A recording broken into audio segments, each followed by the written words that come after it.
as of now, the biological father in question is unable and unwilling to cooperate, and unfortunately, Mr. Bailey has proven to be uncooperative as well. The record, this matter is before the court for a continued pretrial conference. The same is being conducted via Zoom. President Attorney Michael Keeney representing the plaintiff Ashley Bailey. Ms. Bailey is present. Is Armand Bailey present? He is not, Your Honor. Right. It appears that Mr. Bailey has failed to appear. This pretrial conference was scheduled for 10:30 a.m. It's now at 10:48 a.m. Mr. Keeney, has your client attempted to text or reach Mr. Bailey to get him to appear this morning? Both, Your Honor. She has sent him a text about an hour and a half before today's hearing, and then she also called him twice while we were with friend of the court, and he has not responded. The court notes that the proofs were taken on May. First of all, the court would note for the record that Mr. Bailey has not contacted the court this morning. Court recalls we did take the proofs back in May. The court agreed to allow the parties to submit a DNA, over-the-counter DNA testing. Was that accomplished, or? Unfortunately, no, Your Honor. Mr. Bailey has been uncooperative this entire time, and originally he did contact Miss Bailey and requested that she try to get an adjournment, but he had been completely unresponsive leading up to that point and completely unresponsive after she tried getting more information regarding the reason for the adjournment. And so we felt it was best for us to come to the court today, and so the court could give us some direction on how it would like to proceed. So, Your Honor, I did speak with Miss Bailey and told her it seems like there are a couple of options here. One of them being that Mr. Bailey be ordered to coordinate and pay for DNA testing done at a facility. However, he is out of state, so that coordination could prove to be difficult.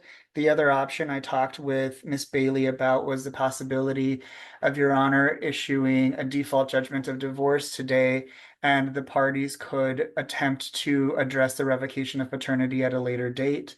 We know that the court would prefer that everything be taken care of today, but as of now, the biological father in question is unable and unwilling to cooperate due to some mental health issues, and unfortunately, Mr. Bailey has proven to be uncooperative as well. Thank you, Mr. Keeney. So the alleged biological father, Brandon Brooke, is not he's not capable of submitting to DNA testing?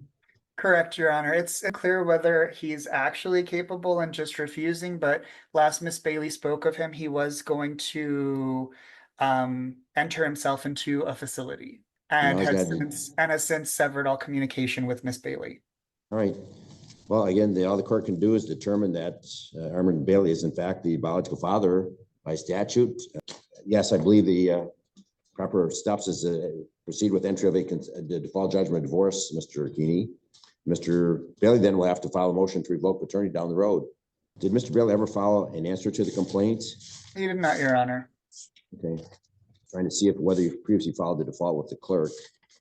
I have not, Your Honor. I was hoping that we'd be able to resolve everything through a consent judgment of divorce, but that now seems impossible. All right. If you want to then, so your suggestion is to enter a default with the clerk and mail that out to Mr. Bailey along with a proposed default judgment? Yes, Your Honor. That is correct. All right. We can give you a date for that. You need about 30 days. Is that correct? Yes, Your Honor.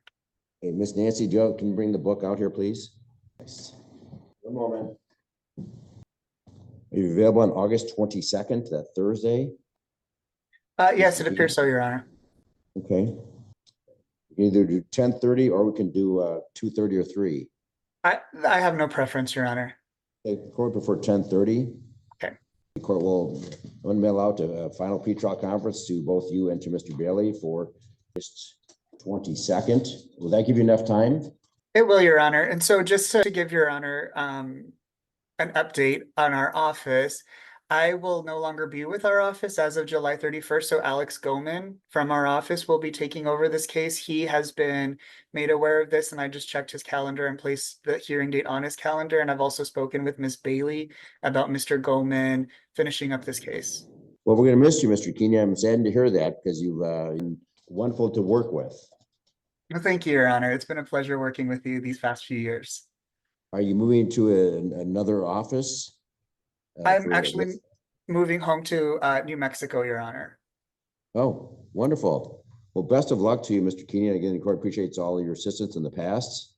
We'll make a note, but should this notice, we'll mail this notice to you, and obviously, but we'll note that Mr. Comer will probably appear then on the August 22nd. Do you have his calendar? Will that work with his schedule? I already placed it on his calendar, Your Honor.